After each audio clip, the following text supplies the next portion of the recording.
Hey everyone, welcome to the RotoGrinders Morning Grind Podcast. I'm your host, Stevietpfl. It's Monday. It's February 6th. It's 2023. We have a 8-game NBA slate to talk about here on today's podcast. I'm joined by my good buddy, Will Priester, ChiefJustice06. Chief, what's happening, my friend? Nothing much, man. Doing good. Another NBA slate is upon us. I'm actually excited about this slate, Stevie. Ironically, two of my favorite props are going to be on this slate, and so I've already got a nice power ready to go for this one. Once the props hit the board, so I'm really excited about it.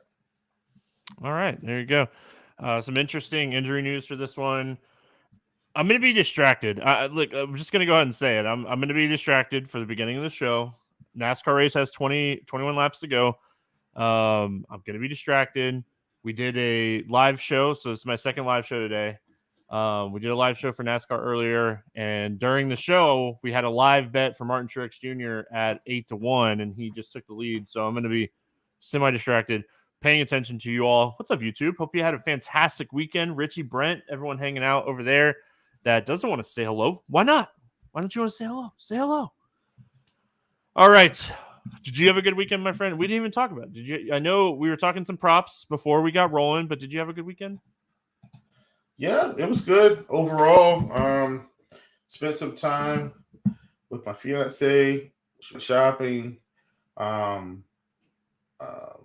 Just good family time, man. So I was glad to really spend some time. We've been really busy, rocking and rolling, and so be able to get a little QT, and it was very important. So I was super grateful for this weekend. Hey, shopping with your fiance could be it could be some quality time, but it could also be expensive. Also very true. Also very true. So glad you had a good weekend. I mean, this is where we kind of left off like last week, right? Really solid slates. We got an 8-game slate here on a Monday. These are what we talk about all the time. These are like the money slates for me. 6 to 8 games is where I absolutely love the NBA. I wish scheduling was a little bit better and it was able to do this all the time, but I understand that it's not. So anyway, let's get into it. We get started with Cleveland at Washington, 221 total. Cavs anywhere, like most of the time books agree a lot, but Cavs anywhere from 2.5 to 3.5 favorites in this game, depending on the book you're looking at. They are on a second end of a back-to-back, so we'll wait and see on their injury report. Bradley Beal questionable, Kuzma out for Washington.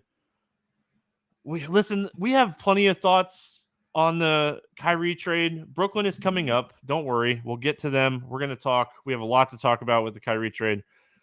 Dallas is on this slate too, so we'll get into the Kyrie trade. We'll get into it. Don't worry. All right, we'll go Cleveland first. What are your thoughts here on the Cavs? Should be a good spot for them. They are on a back-to-back, so I think they'll just be fine. What I will say is Evan Mobley Stevie, he's kind of emerged as almost like the guy. I mean, he just keeps putting up pretty good fantasy performances here recently. Had another big game against Memphis, 17 and 14. He's playing really well. What has been happening, it feels like to me, is Cleveland's a balanced team. And so I'm getting to the point where I don't know I don't know if I can play these guys outside of maybe somebody being out or something like that. Like, I know Donovan Mitchell will pop from time to time, but, he's 8,300, Garland's 8K. It is a good spot, but I'm starting to just see balanced scoring. I'm just not thrilled about playing Cleveland on this slate. Solid team overall. You mentioned Mobley. He's a guy that has extremely high upside that we've seen from like time to time. What I think will be interesting is like Mitchell's been banged up a little bit over the last week and a half. I know he got ejected the other night, but he's been like banged up in and out of the lineup here. it seems like for the last like month, like at least the last few weeks. So does he play like the second end of a back-to-back will be interesting because I don't know if they necessarily need Mitchell to play in this game. So if Mitchell were to sit, I think it would definitely open up a guy like Garland. But yeah, I mean, I don't have a ton of interest in Cleveland here. If Levert ends up sitting on top of like maybe Mitchell or someone else sitting, then we're talking. But I will say, Okoro had a really he played 29 minutes and had a really solid game on Sunday. On the Washington side, I mean, Kuzma out, Beal questionable. A ton of potential usage going to Porzingis, a ton of potential usage going to a guy like Monte Morris. It's a tough matchup against one of the best defenses in the league. What are your thoughts here on Washington?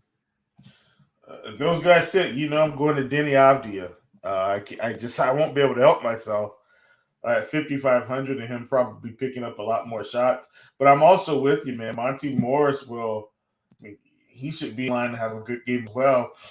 They are at home, so I'll be perfectly fine with that. Kendrick Nunn is in the building now. Maybe he gets a little bit of run. But mainly, man, Denny Avdia, Porzingis, those would be two targets. Monte Morris. I don't think you can go wrong with any of those. Yeah, Denny, obviously, with Kuzma already ruled out for this game. I mean, if Beal sits too, I think right at 4,600 could potentially get a few extra minutes. Love that. Casper at 3,500 should play like 30 to 35 minutes in this game. So, I mean, I think this is a solid spot. It's a tough matchup. I really want Beal to be out. I think that's where it becomes so much more interesting is if Beal ends up sitting in this game. So, yeah, Beal out for sure is the key for me overall. All right, up next, we got Boston at Detroit, 229.5 total in this one. Celtics, an 11-point favorite. Gallinari and Marcus Smart remain out for Boston on the Detroit side. Bagley, Cunningham out. Stewart, questionable. We'll go to the Boston side of this game first. What are your thoughts here on the Celtics? Really strong team. I mean, just playing great basketball. How much does Detroit keep up? It's the NBA. Anything can happen. Tatum's 11K. I think you can pay up for Tatum. You can probably also pay up for Jaylen Brown back under 9K for a change. We haven't seen that a lot here recently, Stevie. He was 8,800 the last game, but overall, he's been over 9K. Maybe you take a shot in a good spot and hope that Detroit keeps it close with enough bodies there. Robert Williams is now not on a minutes restriction for what it's worth.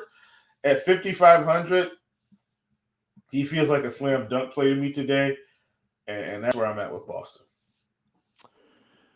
Yeah, I mean, it's one of the best matchups in the NBA. So highly, I like this matchup a lot.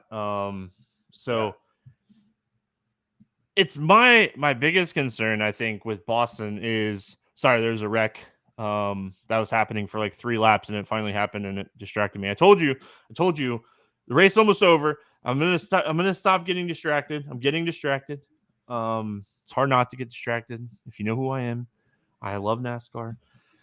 Boston, I just worry about the game staying close. If the game stays close, the Celtics have a tremendous amount of upside in this game going up against Detroit. So the guys I think I'm going to lean on in this game are like a Derek White type of player where, he's cheap. So even if he only gets like 26, 27 minutes, he probably doesn't kill me. Robert Williams, you were talking about minutes restriction lifted. That's all we needed to see, right? At the end of the day. So maybe I'm just going to the cheap end. Brown and Tatum, if this game stays close, they smash. Now we're playing bumper cars on the racetrack during the race. I wonder if they're going to park Bubba Wallace. They shouldn't, because I would be mad if I was him too. Detroit side. So, Will, if we're playing a Tatum or a Brown in this game, I think that you have to run it back with a Detroit player. Question mark who? One of the toughest teams, rotation wise and production wise, to figure out in the NBA this season has been Detroit. I mean, Jaden Ivey, he has some ceiling. Bey is showing a lot of consistency, and he's been scoring and shooting a lot more here recently. He's been someone that's been very aggressive. He's 5,800. Tough matchup for him. If Stewart sits, maybe we can go Jalen Duren in this spot. Even though it's not the best matchup, he's going to get 30-plus minutes in this game. So maybe we're looking at him. Hayes' minutes have kind of dropped off. What are your thoughts here with Detroit? It's an odd collection of players, rookies, elder statesmen. I don't really want to play anyone from Detroit, maybe outside of the young guys.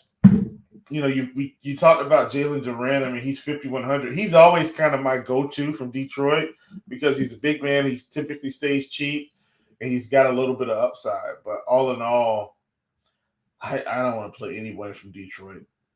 I hate this team. And I don't hate them as people. It's just the rotations are terrible. Half the guys play 25 minutes. It's so bad. Yeah.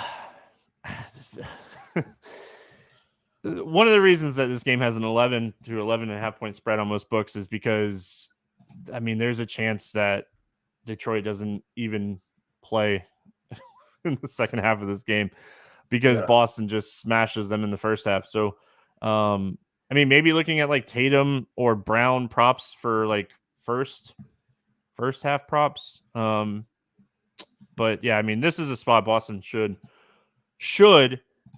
handle this team pretty easily here. Yeah. All right. LA at Brooklyn. Clippers at Nets. 218 total. Clippers 6.5 point favorites in this game. Clipper side, John Wall is out. On the Brooklyn side, Seth Curry is out. Durant is out. Kyrie and Markieff Morris not with the team, obviously. Ben Simmons questionable. TJ Warren probable. Interesting. Yeah. I mean, we'll get into the Brooklyn side. Let's talk Clippers first. What are your thoughts here on LA? I don't want to play anybody. This should be a blowout. Like this should just be a massive blowout here. Clippers pretty much at full strength. Brooklyn down 1,000 players almost. I don't think I want to play anyone from the Clippers.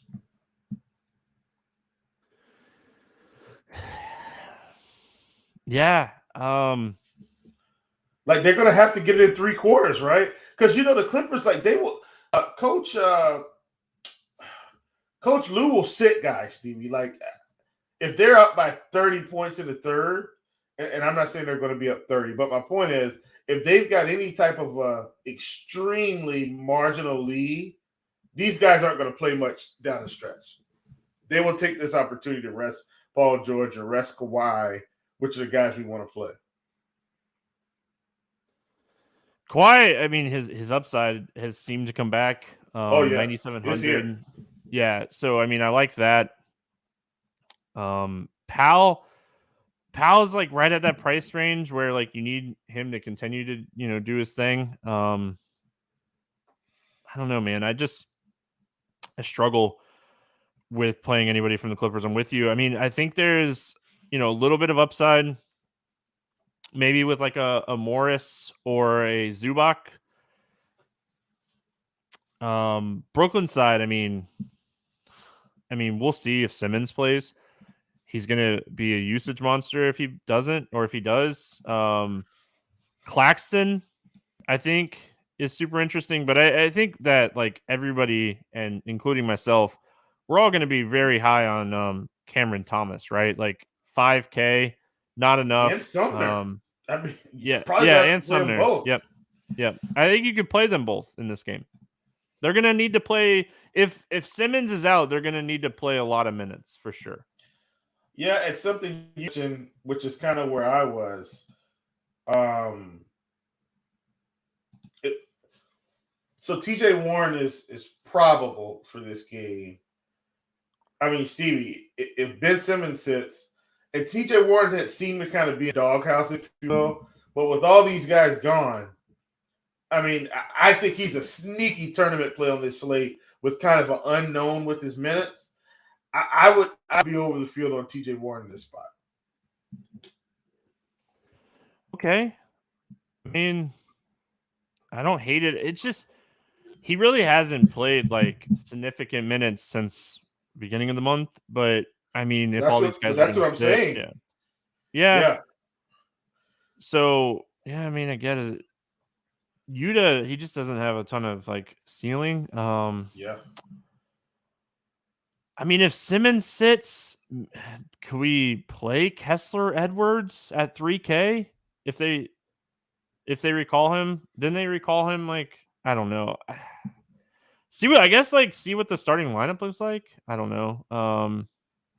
This is the DraftKings side of this game is super tough because we know too, right? We know we want to play Thomas. We know we want to play Sumner for sure. Absolutely. I think Claxton's super interesting if Simmons doesn't play. Like his usage just goes through the roof here. So maybe take some shots on Claxton in that scenario, but I think Royce O'Neal's going to get some ownership. He's probably my least favorite of the bunch. But again, like with everybody like potentially out, man, there's not like necessarily a bad play.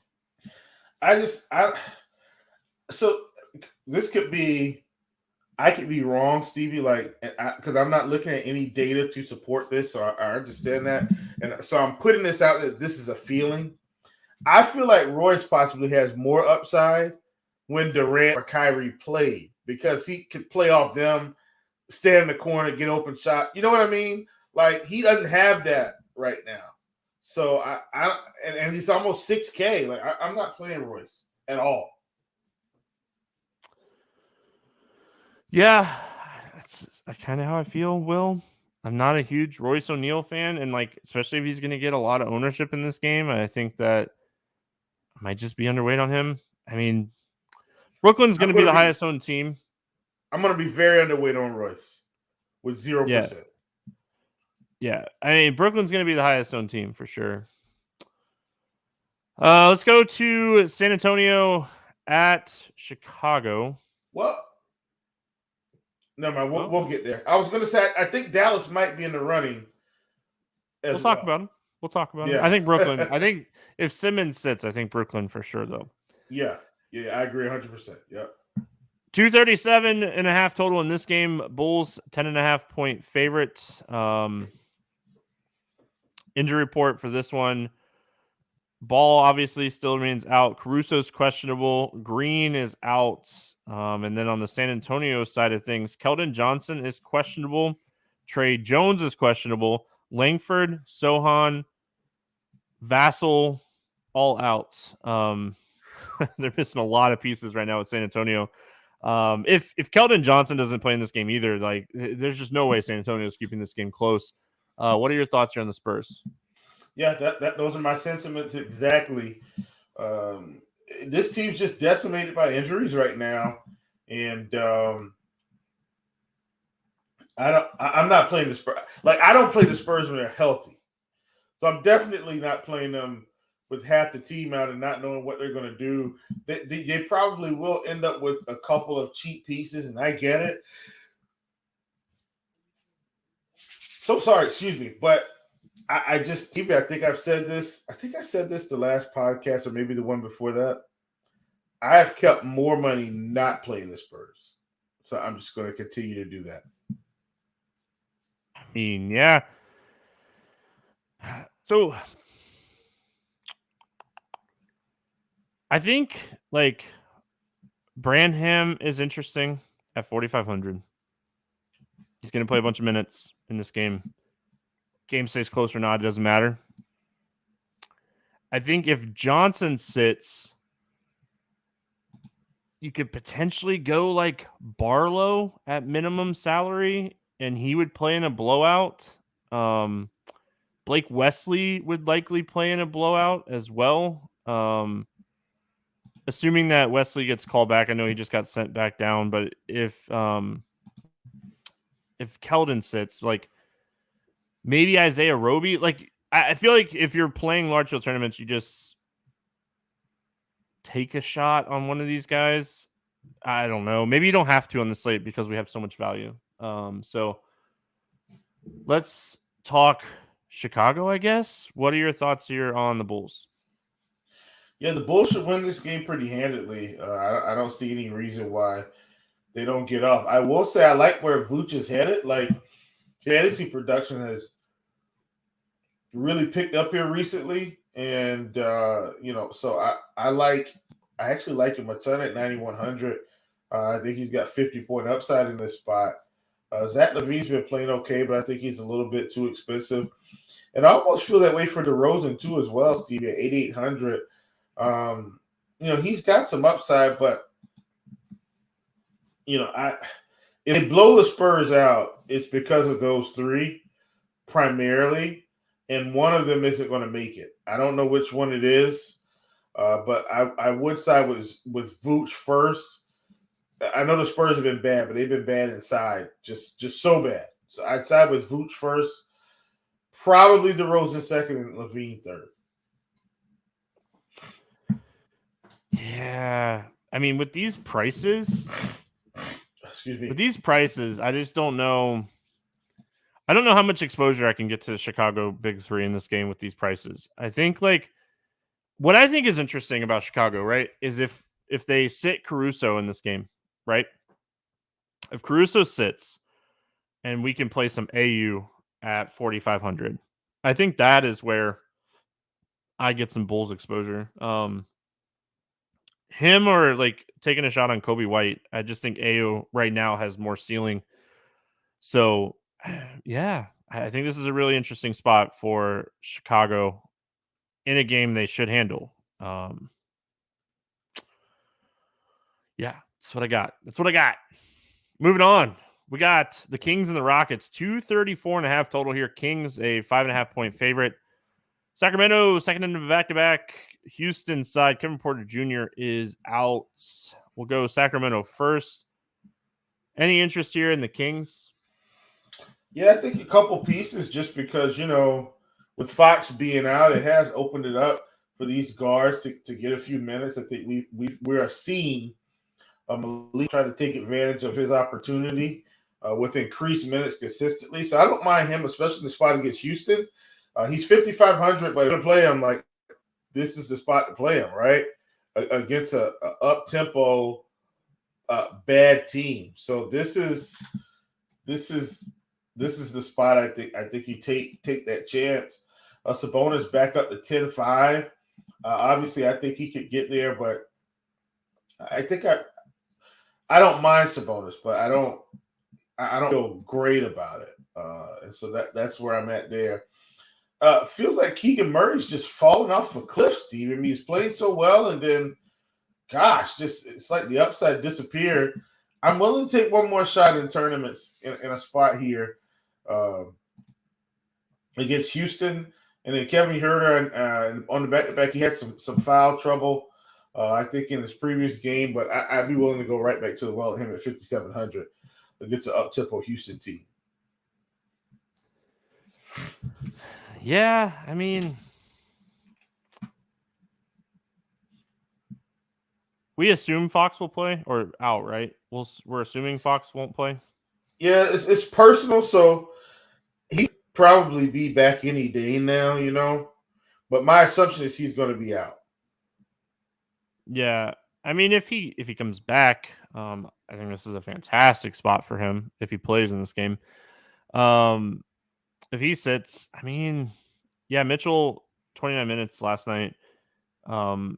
Ellis got all the garbage time and had a really good game. I don't know if I would necessarily recommend chasing that by any means. So, yeah, I mean, I like, gosh, I like the matchup if Fox plays. I think That's really interesting. I think Malik Monk 5,500 is really interesting too. Houston terrible at defending guards in general, so I think this is a great spot for someone like Monk. Race is over. I'm done being distracted now, Will. So you're good. Houston side of this one, like Jalen Green is 6,900. He's one of my favorite plays on the entire slate. Oh, 22 yeah. minutes the other night. I think this is a fantastic spot for him to get back up into that like 28 to 32 minutes and see a big usage bump here. So I'm going to be overweight on Jalen Green here. Absolutely. I think it's a good spot to be overweight, especially with Porter Jr. not coming back right now. So I like that. Um,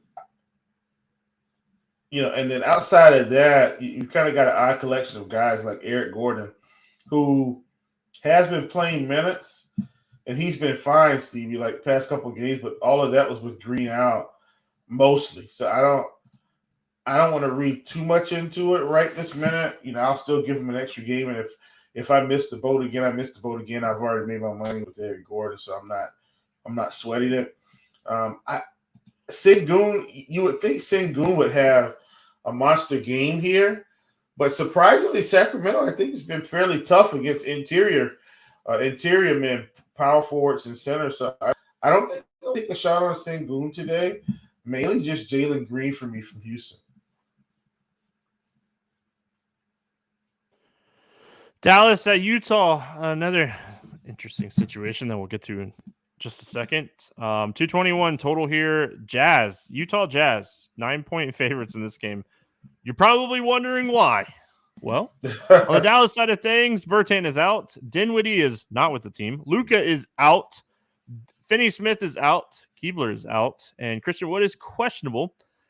I highly doubt Christian Wood plays in this game with everyone out. This is going to be a punt game. Why bring him back for this game? It was a fractured left thumb or something. Yeah. And guess what? Yeah. Finney Smith was in that Dallas trade, by the way. That's what I said. He not with the team. The team. Him and Dinwiddie not with the team. So Utah Jazz, Vanderbilt's questionable. We're going to go Dallas first. My first question for you is, do you think that they gave up too much for Kyrie? Kyrie is a game changer when he is playing well as a teammate. Do you think Dallas gave up too much? I personally, I think Finney Smith is low key a really big loss and a really nice pickup for Brooklyn. Yeah, I think everybody feels that way. Ironically, I know the question asked me, but I want to talk about Finney Smith first briefly. And I think the impact he has from Dallas to Brooklyn. The only concern I have is Finney Smith and Royce O'Neal are like the same player. So what are they going to do with Royce in Brooklyn? Because somebody's got to shoot. Now, I understand that the good part about it is those guys can pretty much have equal roles where if you sub one, like you're not really losing the same role, if you will. And I'm sure Finney Smith could probably score more points if he was in a different system, which he will be. So this isn't a knock on them as players. Like, they're good players. They just kind of have this role carved out for them in the NBA. So having Finney Smith and Royce, I think, is interesting. And then I think the biggest part of interesting is, everybody's talked about it, since the trade, is how do Luka and Kyrie coexist on the floor? And so does Kyrie go back to more of kind of a shooting guard role, a little bit less of the ball in his hands, but the shot is still there? You know what I mean? Like, I don't know how they're going to use it, but I do know right now, if Luka continues it, Kyrie just carry the show into Dallas, and they'll figure it out with pick and roll. So, to answer your full question, I do think Dallas gave up too much, but I think if you ask anyone, if you got a chance to take Kyrie straight up for Dinwiddie and a couple pieces, I think you take Kyrie every time, and that's not a knock on Dinwiddie because I actually think Dinwiddie's going to be better for Brooklyn than Kyrie in the long run because of the system. But I think they gave up a little bit too much in terms of picks. But I understand when Kyrie's making that kind of salary, they got to figure it out. And obviously, Dallas is saying, hey, we're locking up 2 guys for the next 5 years in hopes that they can make a title run of some sort with their version of a big 2. Listen, I personally, so for me, with this whole trade, I feel like, did they give up too much? No. When Kyrie is at the top of his game, he's one of the best players in the NBA. You pair him with Luka. Will, let's be real for a second, Will. There's no way that Luka did not say yes to this trade.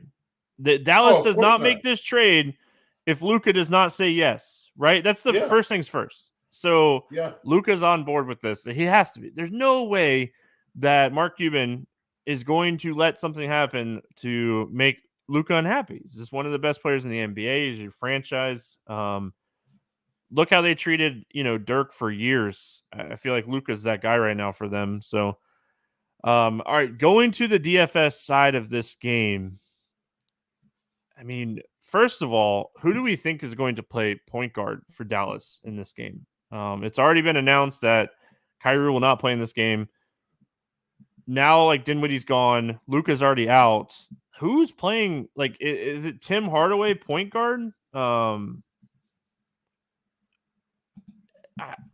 don't know. Does Frankie Nicotine get some minutes? I don't know. Ntilikina, baby, let's go. Frankie Nicotine may get some minutes. I will say this, though. I will say this. We know for sure Josh Green is going to get all the minutes he can handle for the next couple games, or at least this one. Josh Green's going to play 35 minutes easy here. Like, he's on the list. Like, period. Love Josh Green in this spot. And it's not like – so it's a spot against Utah where I think Utah wins the game, but Utah doesn't play great defense. So I like Josh Green a ton. This is – I mean, I think this is a huge spot for a guy like him to just come in and kind of play free. Another guy that I like in this game, don't we think Dwight Powell continues to play 30 minutes? I like him too. I mean, these guys have got to play. They got to score. So I'm with it. I think Frankie Nicotine gets minutes here for what it's worth. I think he gets at least 25 minutes. Oh.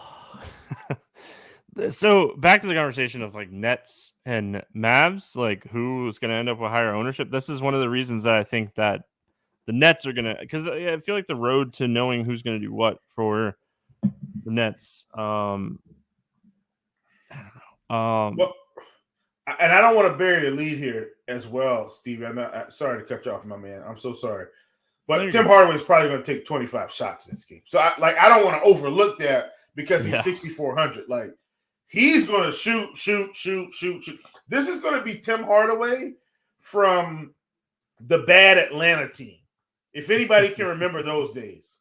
I don't know if you can, but I'm sure you remember that, Stevie. I mean, he would just chuck the ball all night, and that's what I think we're going to see here in this spot. Like, Tim Hardaway's probably going for 40, 50 fantasy points. I don't know. I don't really have much else to add outside of like definitely want to be paying attention to Hardaway's point prop when it drops. He's going to shoot, like Will said, a gazillion times in this game. Oh my god! So I like that. Josh Green, I like him. I think someone like Reggie Bullock, who we don't typically play because he's not a huge like usage guy. This is a game where I feel like Reggie Bullock can go like 15-8-8 type of game, 15-8-5 type of game. So I don't mind like Reggie Bullock in this game. And then Wright, I think Wright is ahead of Ntilikina right now, and he's 3,500. So I think Wright starts this game, and we'll see how it goes from there. But yeah, I mean, Utah's a great team to target.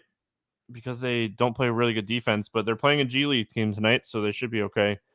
Can I mention one other thing about Dallas, Stevie? Yeah.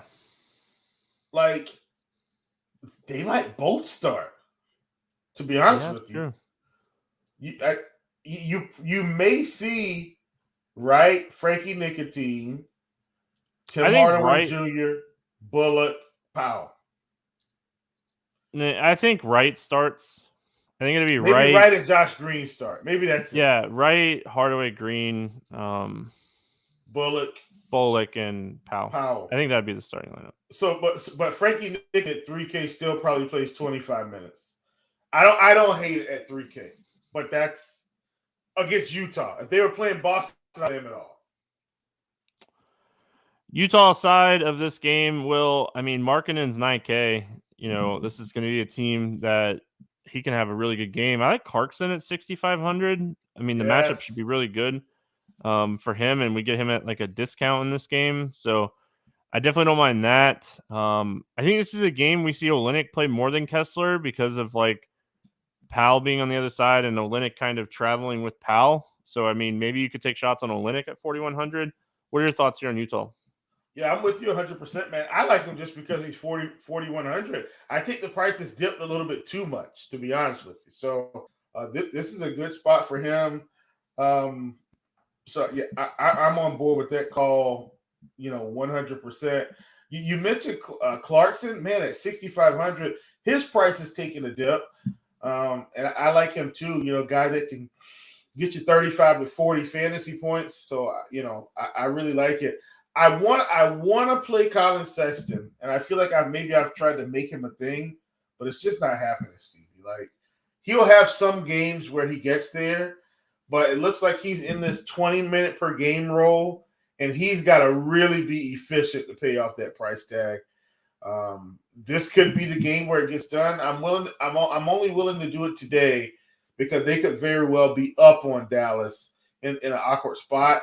And he just happens to stumble into a few more minutes. Oh, here we go. This is a game that's interesting. We'll say that. It's a game that's interesting. We got the Thunder at the Warriors taking on Golden State Warriors. 237.5 total in this game. Warriors a 4.5 point favorite. On the Golden State side, Curry is out. Iguodala is out. And then on the Thunder side, Holmgren, Dort, Robinson, Earl, and Poku remain out. Let's go Thunder first. What are your thoughts here on OKC? I know Curry's out. I do think SGA might be a little bit too expensive, but the upside is there just because, the guy seems to be scoring 30 points a game or more almost every game at a time. So I don't hate it, but all in all, I'm not in love with the Thunder here. Golden State's at home. They play much better at home than on the road. I'm expecting them to take care of business. I think this game has potential to stay close, though. Like we've talked about a lot of games that could potentially get out of hand on the slate, and it definitely seems like it could be a lopsided slate for that type of stuff. I think this game has potential, but I think it's going to need to be behind like a Josh Giddey performance. Like he's had these like triple-double type upside games here recently. So I really like Josh Giddey for tournaments. He just, with Dort being out in this one, I think that Giddey's just going to need to do more. So I really like Giddey. The bench guys, Wiggins and these guys, I just don't love playing them. Jalen Williams, 5,600 seems kind of priced where he should be. So I think if I'm playing the Thunder, it's definitely going to be Giddey. I think he's going to have a big game. I think he needs to have a big game if this game is going to stay close. So if you're taking a shot on like Poole or Klay Thompson or Draymond, one of these guys, I think you're going to need to run it back with a guy. And I think running it back with Giddey is where it's going to stay close. The Golden State side, no Curry here. What are your thoughts? Man, I hate it because it's like right when Golden State started to click, he goes out. But, you got to think Jordan Poole is going to pick up plenty of minutes. Dante DiVincenzo will have some good run, off the bench. Klay Thompson, who had already started to shoot better. I mean, they're gonna need to lean on him for scoring. The scoring hasn't been there the past couple games, but he gets back up into that 26 to 28 real points, and then now we're cooking with hot grease. We were seeing Draymond Green get better. The one thing that I think should happen, and I hope it happens, is Andrew Wiggins should start to show some upside here.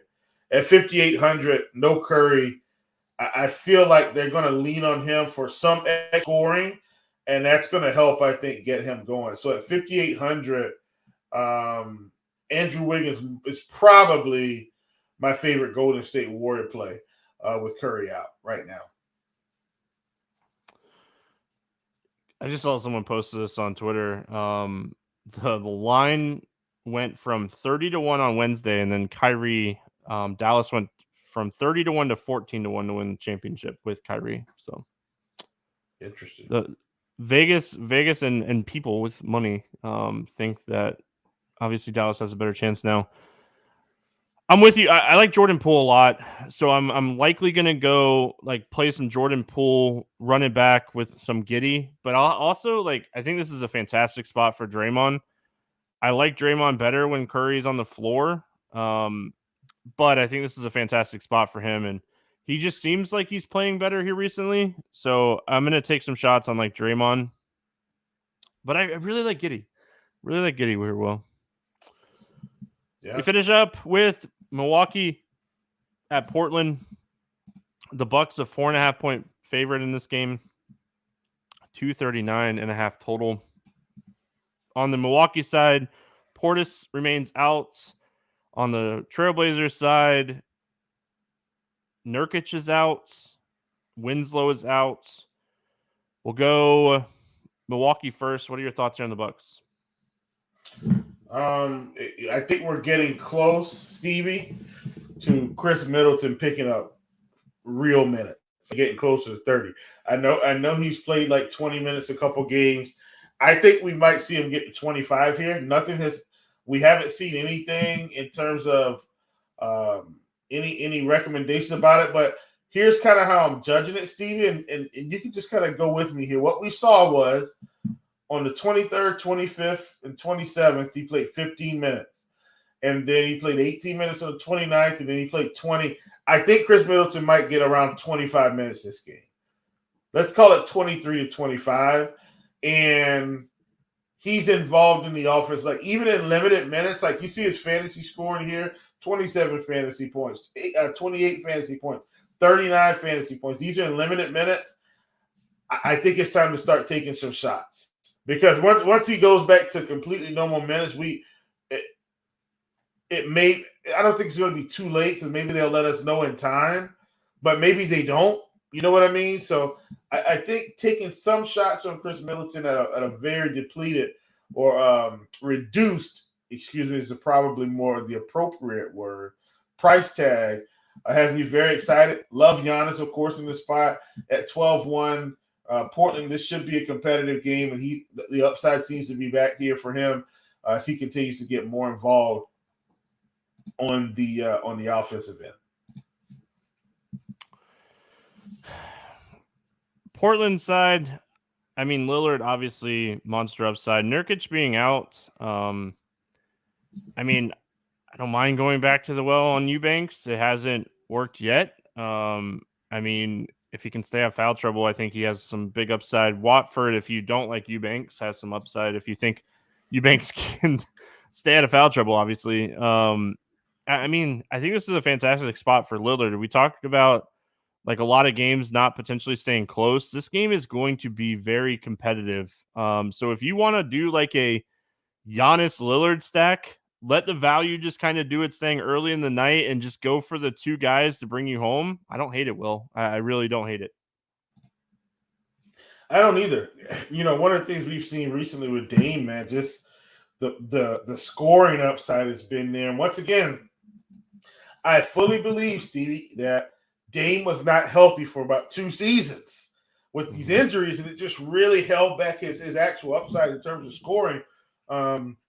what we're seeing now, I think, is him, being a lot normal, and thus the scoring just is there. And Milwaukee on paper, they've still got a really good defense, but there's one thing, Stevie, that has always been their Achilles heel, and that's the 3-point line.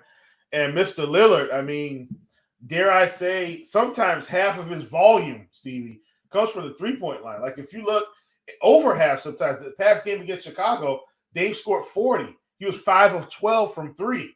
3 of 10 the game before that. 5 of 13 the game before that. 5 of 12. Like Dame's getting up double-digit 3-point attempts.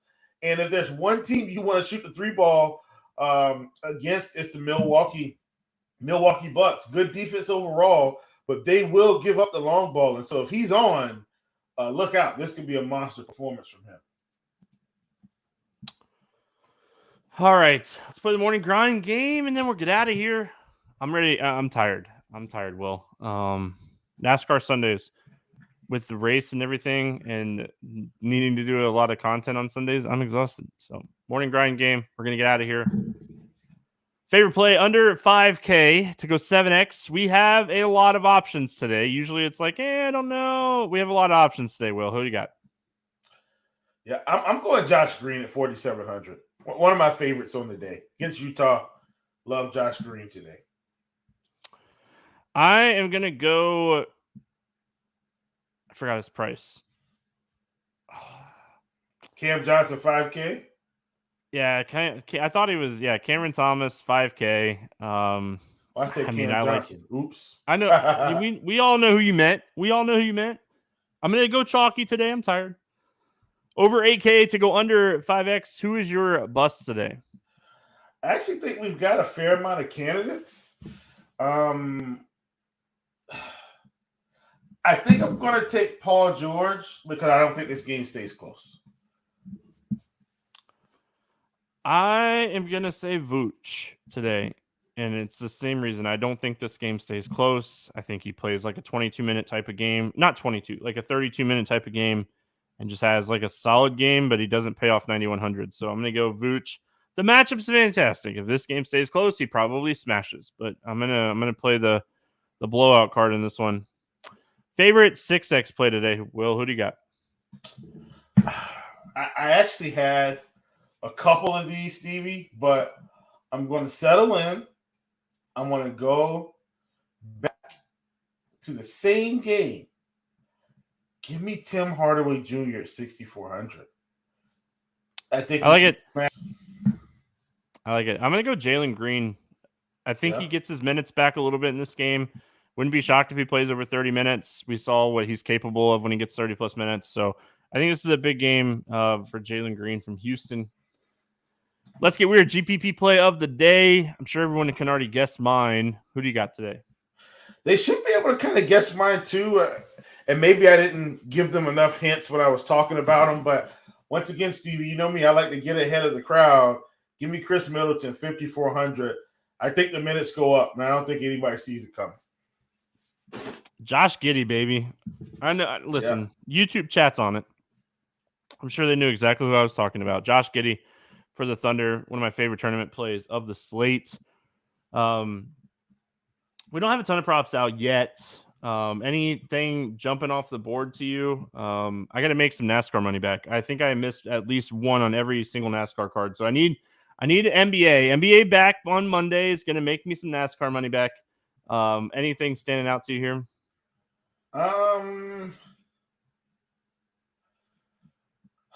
Nothing right off the top of my card here to say, but here's what I will say. A couple guys in the shop. It's no secret if you're in there. I will tell you right now, if any of you are in the first half, we're going to take DeMar DeRozan under points, and we're also going to take Donovan Mitchell under points. These guys, for whatever reason, Stevie, the first half is just not kind to them in terms of scoring. Now, I hope now that I've put this out into the podcast sphere, these guys don't make us look bad and both just nuke the first half. But generally speaking, it has not been good for them. So I'm taking, we're going to power the under on both of those guys. Donovan Mitchell's probably going to come out around 13.5, and DeMar DeRozan should come out at 12.5, and I'm going to take the under on both. That's first half scoring. All right. I mean, for me, Derek White has hit over 13.5 in 5 straight games. I don't see that really stopping, changing with Detroit. He's at 13.5 right now on Prize Picks. So I'm going to pair him with Vooch under 19.5 points today and plug this in over there. I didn't see anything on Sleeper, but that's what I got for my prop. I mean, I like this Derek White prop. I like it a lot. It seems low. I know he's only been beating it by a half a point, but look at the matchup. You got to play the matchup game too. So really like this spot for Derek White. Will, any final thoughts before we get out of here? Negativo, mi amigo. All right. That is going to wrap it up here for Monday or Sunday night if you're listening and watching on YouTube. We always appreciate you all hanging out. If you haven't already, make sure you subscribe to the RotoGrinders Morning Grind YouTube page. Love seeing you guys hang out during the show, answer questions, have some fun, and definitely be more interactive tomorrow. I'm very, very tired tonight. So I'll definitely be more interactive tomorrow. We got Christy hanging out with us on the podcast tomorrow. So hope everyone has a fantastic Monday. We'll be back tomorrow talking more hoops. Good luck. We'll see you then.